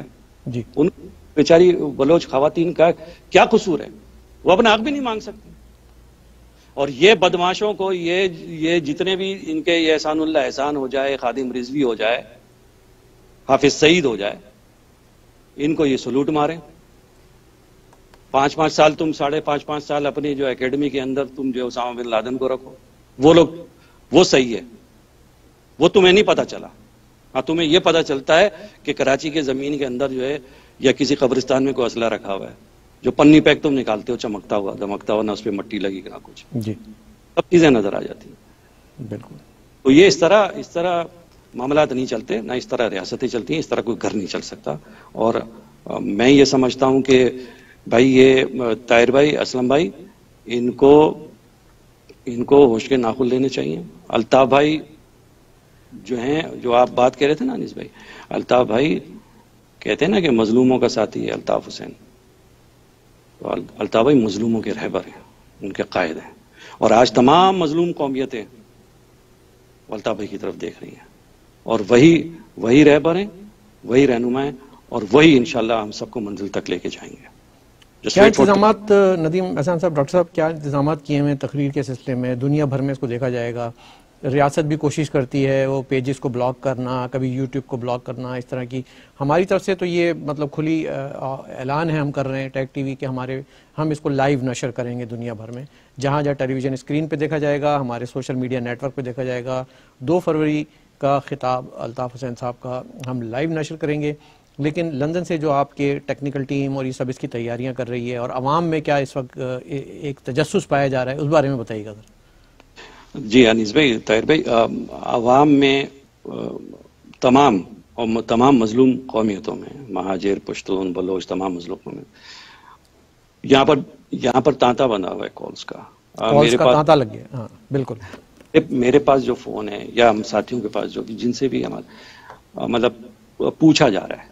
اور میں سب سے پہلے جو آپ نے بات کہی طاہر اسلم بھائی، آپ اور انیس بھائی، الطاف بھائی کی طرف سے، ہم سب کی طرف سے آپ کا بہت شکریہ کہ آپ نے ہمیشہ ساتھ دیا. اور یہ الطاف بھائی کا تاریخی اہم اور انقلابی خطاب جو آپ لائیو نشر کریں گے اپنے ٹیک ٹی وی پر.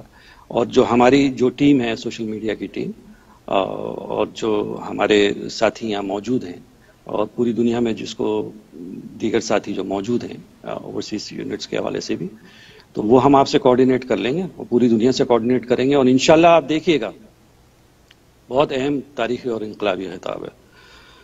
تو آپ انسائڈ نہ پوچھیں، انسائٹ رکھیے تو زیادہ بہتر ہے. بالکل بالکل. بالکل ہم بہت بہت شکریہ ڈاکٹر صاحب. بہت شکریہ ڈاکٹر طاہر اسلم گورو صاحب, آپ کا بھی بہت بہت شکریہ. ناظرین, یہ تھے ڈاکٹر ندیم احسان صاحب, MQM کے کنوینئر نے ہمیں لندن سے جوائن کیا تھا.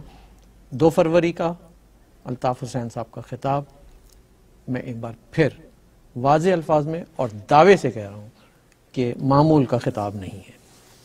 یہ آپ سب کو, تمام مظلوم, محکوم اور پسی ہوئی تمام قوموں کو سننا ہے اور اس اعلان کے بعد تیار رہنا ہے, کمر بستہ رہنا ہے کہ جو الطاف حسین صاحب اعلان کریں گے, جو فیصلہ کریں گے, اور یہ ایک فیصلہ کن خطاب ہوگا. انیس فاروقی کو اجازت دیجیے گا. اللہ حافظ.